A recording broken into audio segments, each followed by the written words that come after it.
No matter what some people want to claim, nobody really likes being entirely alone.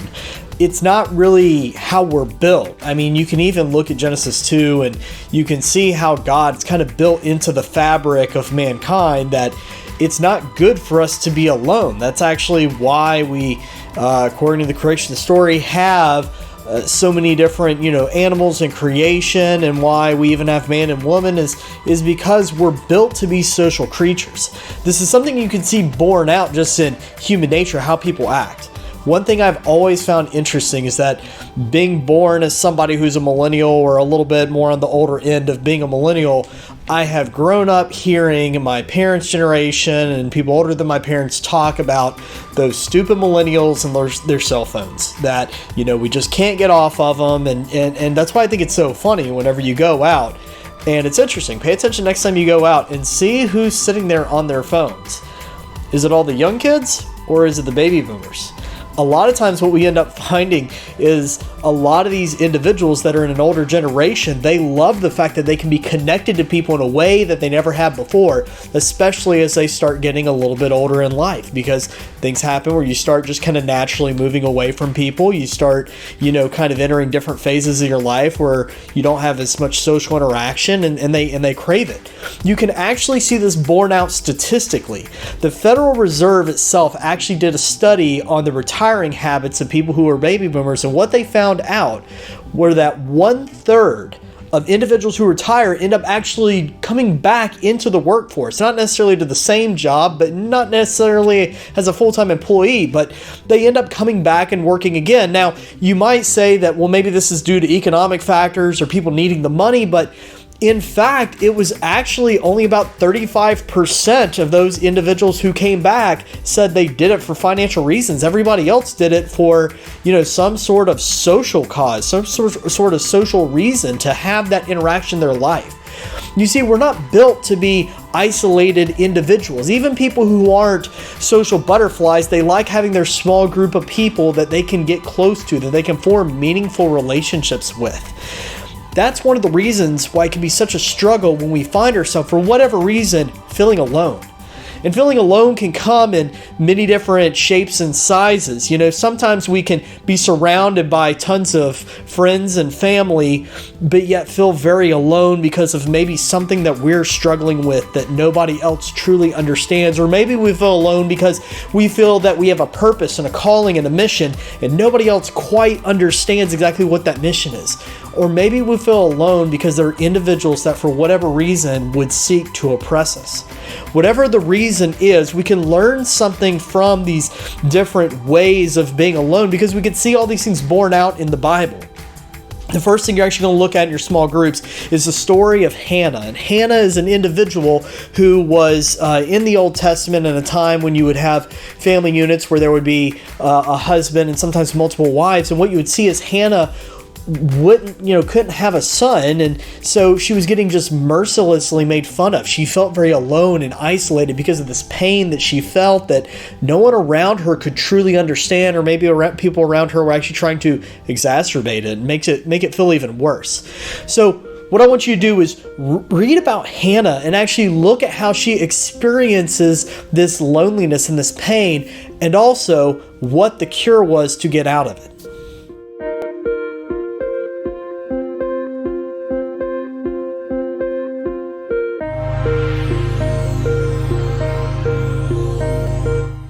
What we end up seeing there through the story of Hannah is how her understanding and her faith in God's dominion ultimately helped her to get over what her circumstances were. It didn't matter what was happening in her life or how bleak the outlook was.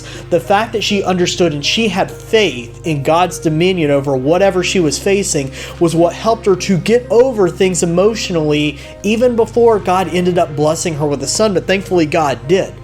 This idea of God's dominion is something that you're going to see repeated over and over again in the examples of many individuals in the Bible who felt lonely.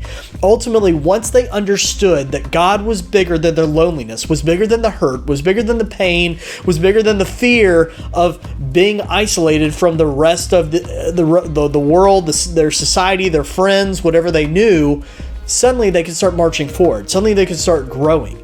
You can see this in the prophet Elijah in what is probably one of my favorite Old Testament stories of Elijah, who finds himself isolated and alone.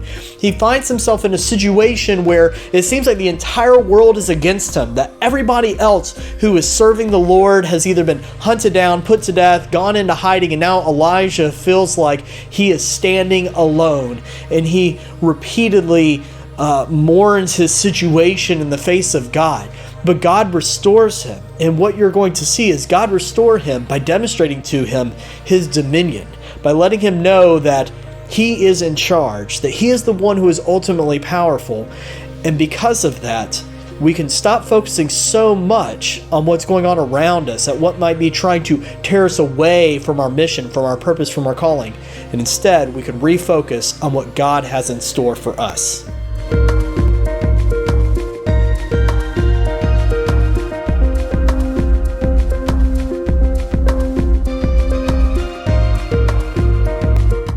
It's one thing to talk about loneliness in the face of our circumstances, or loneliness in the face of our mission or our calling.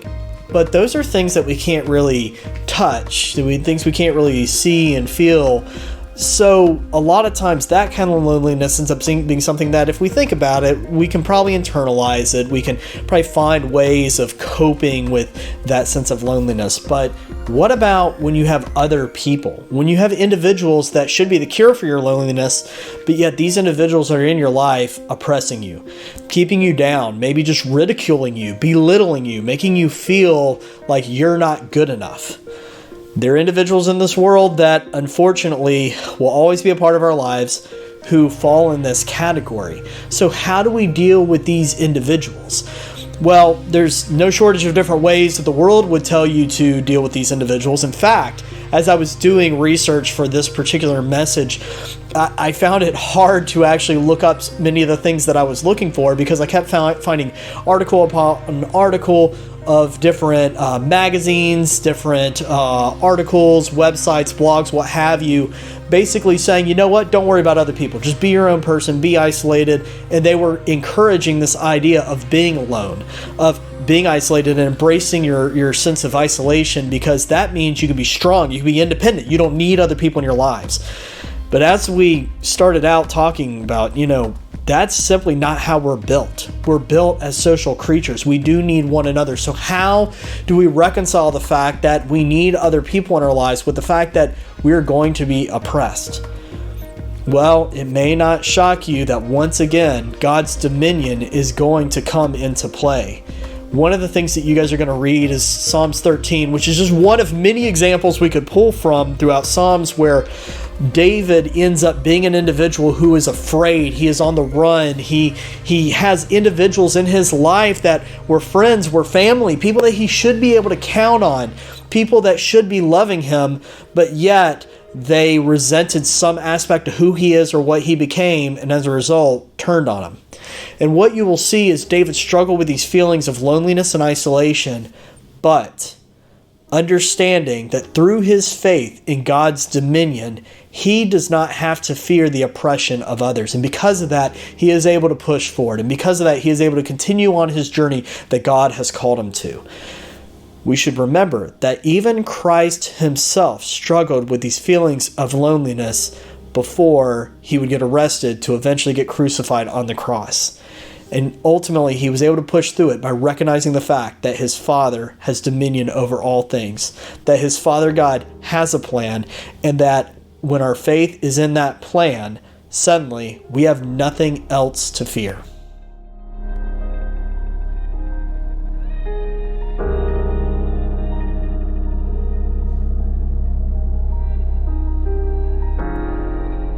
If you haven't caught it already, there's clearly a theme of God's dominion. God's supremacy over all things, over all people, over all circumstances, over all feelings of fatigue that we may have ourselves over what we're called to do. God has dominion, and that means that He's over all things, and that is the only thing that we need to be chiefly concerned with. I think when we talk about God's dominion, it becomes a little bit abstract. So as we sit here and wrap this up, let's get a little bit more concrete about this. What does it mean to put God's dominion over everything else? Well, you've probably talked about this a little bit in your small groups, but I think of it this way. You may have seen some of these propaganda posters or memes or whatever you want to call them that will have a crown and it'll say, keep calm and carry on, or some variation of that. It's something that comes out of the World War II generation coming out of the UK as a result of the Battle of London. You know, these individuals who were facing something that they felt like they had no control over because they kind of didn't, and they just kind of had to deal with it. And the mentality was, keep calm and carry on. Well, in a very real sense, that's exactly what we end up seeing through all the different examples that we've talked about today. God's dominion reigns over anything that may make us feel isolated, that may make us feel afraid, that may make us feel tired, that may make us feel oppressed. He has dominion over all those things and more. And as a result of that, where our actions, where our thoughts, and where our mentality differs from the rest of the world is that we don't find a need to conquer the things that are obstacles in our way. We don't feel a need to prove ourselves in the face of opposition, and we don't feel the need to sit here and take vengeance over the things that would seek to isolate us and make us feel like we are all alone. Instead, we would simply be able to move forward with the security and the understanding that God has dominion, and that no matter what challenge we face in this life, whether it's something we're doing to ourselves, whether it's something another individual is doing to us, or whether it's something that's just simply happened, we do not walk through that journey alone. God is with us, and you are not alone, no matter what it is you face. That's the lesson I have for you today. I hope you got something out of it. And until we can meet again, God bless.